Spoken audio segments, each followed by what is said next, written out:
If y is equal to sine inverse into 1 - x² upon 1 + x², then find dy/dx।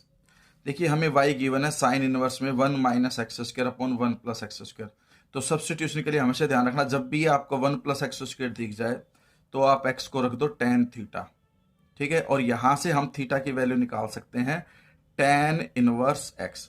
अब हमारे पास जो y है वो बन जाएगा साइन इनवर्स 1 - x को tan थीटा रखेंगे तो ये tan² थीटा और डिवाइड में 1 + tan² थीटा।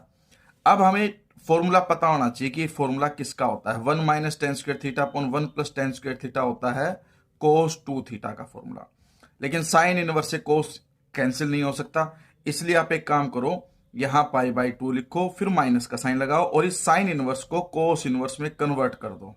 ये रूल हमेशा ध्यान रखना, अगर यहां cos इनवर्स होता और हमें चेंज करने की जरूरत होती तो π/2 माइनस साइन इनवर्स कर देता, यानी कि साइन इनवर्स है तो cos इनवर्स लिख दो, cos इनवर्स है तो साइन इनवर्स लिख सकते हो।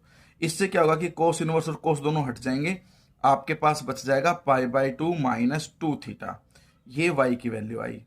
अब यहां पर थीटा की वैल्यू वापस पुट कर दो, y - 2 थीटा हमारे पास क्या आया tan इनवर्स x।